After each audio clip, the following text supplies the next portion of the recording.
Hey friends, we're going to keep moving along with the divination section of the 31 Days of Samhain. The next thing I want to talk about kind of falls in the divination section, but it's really important, and that's the topic of guides and teachers. Now, we have a lot of folks that tune into our Facebook Lives and they're like, how do I get to know my guides and teachers? There's a whole process to it. I personally was trained through classes here with Deborah Bourbon, our previous founder, who is now in spirit. And she taught those classes for years and years and years. And we hope to bring those back in the form of an electronic format, hopefully soon. Fingers crossed. Not until Mercury goes direct, though. This stuff's just a little crazy this time of year. But I did want to kind of talk about what guides and teachers are and what they are not. So guides and teachers are aspects of your higher self or your soul self. So since we are all connected and everything is connected to everything else, especially like in the spiritual realm like that, it's important to recognize that these guides are part of our higher soul self that has the bigger perspective. Being down here in physical form, we see this much, they see like that much. Does that make sense? But they're here to, and sometimes the energetics can be like, bonds we've had to past lives. So there's things we've learned there in those past lives that we can bring, that information that we can bring forward. I remember when I was a kid, I was able to bring through a lot more stuff because I wasn't as jaded as I am now, I guess, and had so much life experience. But when you're younger, it's easier to tap into some of those elements. But I did want to talk about a few, I'm just scrolling through my notes here. A few things that are really, really important. Those parts of our soul self, those guides and teachers, they don't know everything, and that's important to remember. They're still developing because our soul is still developing and we're still developing. It's important that if you ever work with a spirit or energetic that tells you to do something, that's not good. In short, your guides and teachers will never tell you what to do. They may offer guidance, but think of them as more like walking along with you on your path. They're not gonna tell you you need to do this, that, or the other, because that can rob you of your spiritual growth or resolving karma. So that's one reason that if you ever have a spirit that tells you to do something, I would really rethink that and probably do a little cleansing and clearing in your space.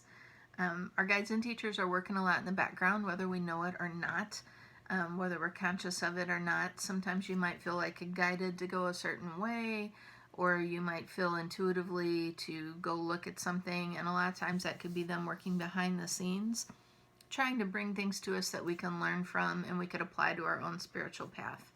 Now, in the tradition that I was trained in, which is spiritualism, I'm going to talk real quick about some of the guides that we have. So we have what are called inner band guides. So you have a master teacher, which is generally located like back here behind you. And a lot of times you may not even see, like even if you meditate, you may not see that master teacher for a while. It is more concerned with our soul's growth. And, sometimes you have to work with them for a while before they make themselves known. Then you have your doctor chemist, which is typically on your left side, which helps with like physical health, inner development, things like that. You have your doctor of philosophy, which is usually on your right side, which helps you kind of work through your thoughts and ideas and your beliefs about different theories and things like that, everyday experiences. You have your, they used to call it an Indian guide, but I guess we call it a native guide now. It is traditionally in front of us, and it's kind of functions as like a protector guide. You have a joy guide, which sounds exactly like what it is. A lot of times it brings out memories, good memories from your childhood. And then a lot of times your joy guide can also be what's called your gatekeeper. Now, your gatekeeper is there whenever you do meditation or magical work on the finer planes, or if you're like channeling or bringing information in from other spirits. Your gatekeeper guide will be just that. It's kind of like that guide that's out there to kind of feel the water. before they let other guides come into you. They're kind of functioning like a protector guide as well, but just frequently as a guard, just like what it says, it's a gatekeeper, so it doesn't let anything into your space that's not going to benefit what you're doing. One that I like to talk about, so we're also going to talk just briefly about specialized inner band guides. I tell you guys sometimes when I'm working, when we're on our Facebook Live, I have a career guide or a work guide that helps me with a lot of the stuff here for the shop. Sometimes you will have guides, like specialized guides often will like come in for a purpose, and once that is resolved, they may move on. They may not be a guide that's with you for forever. Outer band guides are short-term guides like that. So like a career guide is with you, like, you know, for your career, and your career doesn't end, of course, until you retire. But like you may have, like we just talked about, specialized guides that maybe you have a guide to help you make a connection with a relative, and that guide may come in, help you with that, and then as soon as that's resolved, that guide may go away. So there are, let's see, what else do I want to touch on here? Okay, sometimes you'll feel an energy and it'll always come in on the same side. You can kind of remember with the placement of your guides who that energy, what guide that might be. So we talked about your doctor of chemistry that's on your left. We talked about your doctor of philosophy that's on your right. So you may feel an energetic on one side of your body or the other. You may feel that energetic back here behind your head if you're working with your master teacher guides. Continuous work with your guides and teachers builds stronger, more clear ties with them, and it makes it easier to interpret the information that they bring to you. It's kind of just like you wouldn't just pick up and read a tarot card one day and set it down and then expect to be able to read the tarot.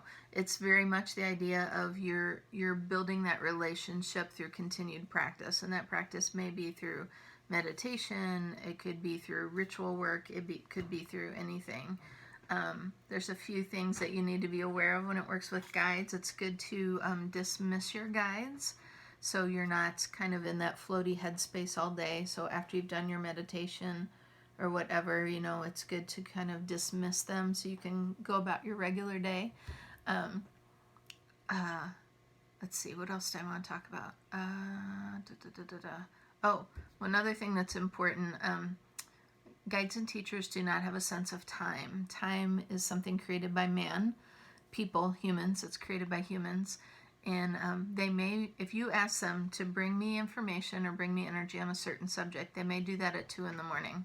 It may really disrupt your sleep. So if you notice you're having trouble with that, just, you know, put it out there. You know, help me remember this when I'm awake. Bring this to me when I'm awake. Otherwise, they're going to keep you up at night a lot. So you can do affirmations like, I am ready, able, and open to receive contact from my guides and teachers. The more I work with my guides and teachers, the clearer my perceptions come. So there's affirmations you can use with that. There's also a few books out there that we at Pathways really like, so I wanted to share those with you. This is Guides, Guardians, and Angels by D.J. Conway. Angels are beings of light. You don't have to be Christian to work with angels. Some of the things I like about this book, it talks about types of guardian energies, power animals, light angels, shadow angels, higher level rituals, but I really like Conway's stuff.